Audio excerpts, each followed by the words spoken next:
दक्षिणी चीन सागर से सबसे बड़ी खबर आ रही है। दरअसल रिपोर्ट आई है कि दक्षिणी चीन सागर में भारत और चीनी युद्धपोतों का आमना सामना हुआ है। इतना ही नहीं, चीन के 3 से ज्यादा युद्धपोतों ने भारत की युद्धपोत का पीछा भी किया।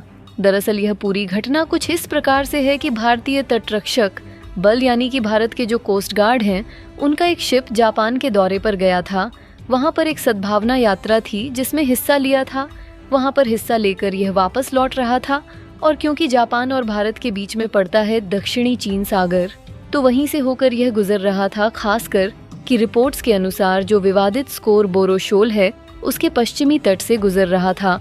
उसी समय चीन के 3 युद्धपोत आए, जो था सीसीजी 3103 सीसीजी 3502 और सीसीजी 3304। इन तीनों शिप्स ने भारत इस तट रक्षक जहाज का पीछा करना शुरू कर दिया। वहीं कुछ रिपोर्ट्स में बताया जा रहा है कि इनमें से एक मंस्टर शिप भी था। जी हाँ, यह फेमस मंस्टर शिप है जिसका इस्तेमाल चीन दक्षिणी चीन सागर के तमाम देशों को डराने के लिए करता है।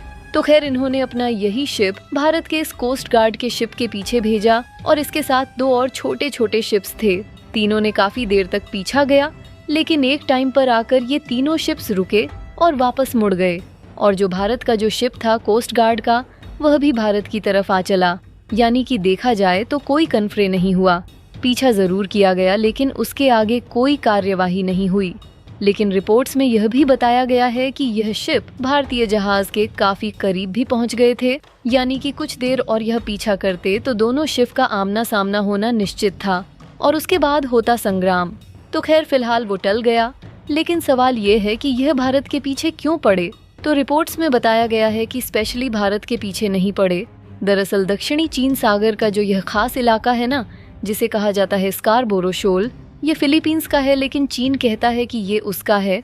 ऐसे में इस इलाके के आसपास चीन ने अपने कई मॉन्स्टर शिप यानी कि बड़े और विशालकाय जहाज तैनात कर रखे हैं।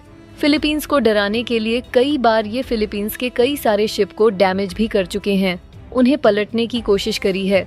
यहाँ तक कि फिलीपींस के जो कोस्ट गार्ड है, उनके साथ हाथापाई भी इनकी हो चुकी है। ऐसे में न सिर्फ फिलीपींस, किसी भी देश का कोई भी यहाँ से जहाज गुजरता है तो उसका ये ऐसे ही पीछा करते हैं जैसे कि एक गली में आप बाइक लेकर निकलते हैं, न कभी कभी और कुत्ते आपके पीछे पड़ जाते हैं। ठीक वही हाल चीन के इन कोस्ट गार्ड का है। तो खैर, कुछ इसी प्रकार से जो भी स्कोरबोरो के आसपास से गुजरता है ना, उसके पीछे ये यही पड़ जाते हैं।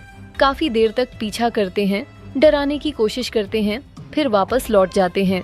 यही काम इन्होंने भारतीय कोस्ट गार्ड के साथ भी करने की कोशिश करी है। एक तरीके से दबंग ही दिखाने की कोशिश करते हैं।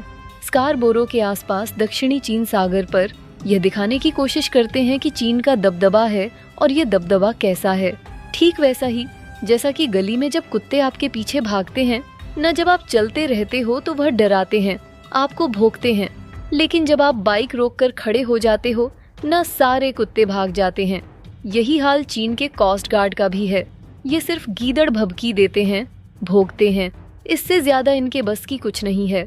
हाँ, फिलीपींस जैसे जो छोटे देश हैं, उनसे ये टक्कर जरूर ले लेते हैं, लेकिन जब अमेरिका का शिप गुजरता है भारत का या फिर यूरोप का किसी देश का, तो उसका बस यह पीछा करते हैं, इससे ज्यादा कुछ नहीं करते।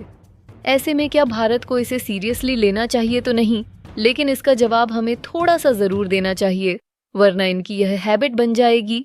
जब तक आप गली के कुत्तों को जवाब नहीं देते तो हमेशा आपके पीछे लगे रहते हैं। जब आप जवाब दोगे तो फिर वह भागने लगते हैं।